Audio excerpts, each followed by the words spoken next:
नमस्कार दोस्तों, स्वागत है आपका एक बार फिर से हमारे YouTube चैनल न्यूज व्हील पर। आज हम बात करने वाले हैं जींद चुनाव को लेकर। जातीय समीकरणों के आधार पर हम एक खास रिपोर्ट लेकर आपके लिए हाजिर हो चुके हैं। यह बता दें कि जब भी हरियाणा में चुनाव होते हैं तो जातीय समीकरण सबसे हावी होते हैं और भला हरियाणा के चुनाव और जातिगत आधार पर वोट न पड़े तो ये हरियाणा में कैसे भी नहीं हो सकता।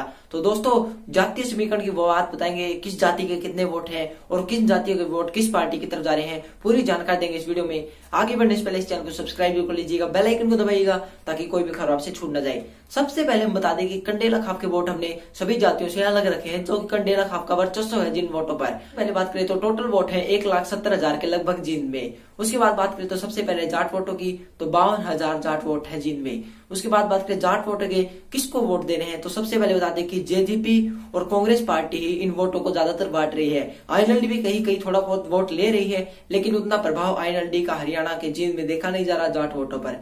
उसके बाद बात करते हैं हम पंजाबी वोटों की। पंजाबी वोट लगभग 15,000 है। 15,000 के 15,000 वोटों पर लगातार वर्चस्व है भारतीय जनता पार्टी का। जी हाँ, 15,000 के लगभग 14-13,000 वोट तो भारतीय जनता पार्टी को पंजाबी वोट मिलने ही वाले हैं। उसके बाद बात करते हैं ब्राह्मण समाज के 17,000 वोट। ब्राह्मण समाज के वोट भी लगातार 3-4 हिस्सों में बट रहे हैं। वो आईएनएलडी में बट रहे हैं, जेजेपी में बट रहे हैं और बट रहे हैं कांग्रेस पार्टी में, बट रहे हैं बीजेपी में। जहाँ चारों पार्टियों में ब्राह्मण वोट बट रहे हैं, जिसका ब्राह्मण वोट ज्यादा प्रभाव नहीं छोड़ पा रहा है। उसके बाद बात करते हैं वैश्य समाज के, जहाँ वैश्य समाज के लगभग 12,000 वोट हैं। 12,000 वोट की बात करें तो वैश्य समाज ज्यादातर भारतीय जनता पार्टी के पक्ष में ही जाता हुआ नजर आ रहा है, कुछ वर्णा कांग्रेस पार्टी के साथ भी है। उसके बाद बात करें तो सैनी, जी हाँ, सैनियों के वोट लगभग 10,000 है, जिस कारण सैनी समाज के वोट ज्यादातर राजकुमार सैनी की पार्टी को जा रहे हैं, जिसका सीधा नुकसान भारतीय जनता पार्टी को हो रहा है, क्योंकि भारतीय जनता पार्टी का ही वोट कर रहे हैं ये। उसके बाद आती है बीसी वोटों की बारी। देखिए, बीसी वोटों के साथ भी समीकरण कुछ अलग सा ही है। यहाँ भी ज्यादातर जेजेपी, बीजेपी और कांग्रेस तीनों के बीच ही वोट बट रहे हैं। उसके बाद आखिरी में आती है कंडेला खाप। कंडेला खाप के पास है लगभग 57,000 वोट। यहाँ यही इस चुनाव का फैसला करने वाले हैं, क्योंकि बाकी वोट जब मिलाते हैं तो तीन पार्टियां बिल्कुल बराबर होती हैं। कांग्रेस भी बराबर खड़ी है, जेजेपी भी बराबर खड़ी है और बराबर खड़ी है बीजेपी भी।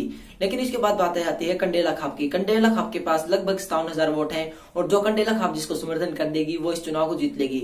अब बताते हैं कंडेला खाप की रणनीति। तो कंडेला खाप बीजेपी को वोट देने की स्थिति में तो बिल्कुल भी नहीं है, वो भारतीय जनता पार्टी के पक्ष में नहीं है। उसके बाद बात करते हैं सुरजेवाला और जेजेपी के बीच सीधी टक्कर है। और जी हाँ, इन दोनों में से जो नेता कंडेला खाप पर मोर्चा मार लेगा, यानी कंडेला खाप के वोटों को अपने पक्ष में कर लेगा, वो इस चुनाव को जीत जाएगा। तो दोस्तों, इस तरह जातीय समीकरण बैठ रहे हैं जींद की सीट पर। अगर आपको यह वीडियो पसंद आई है तो लाइक कीजिएगा, शेयर कीजिएगा और चैनल को सब्सक्राइब जरूर कर लीजिएगा।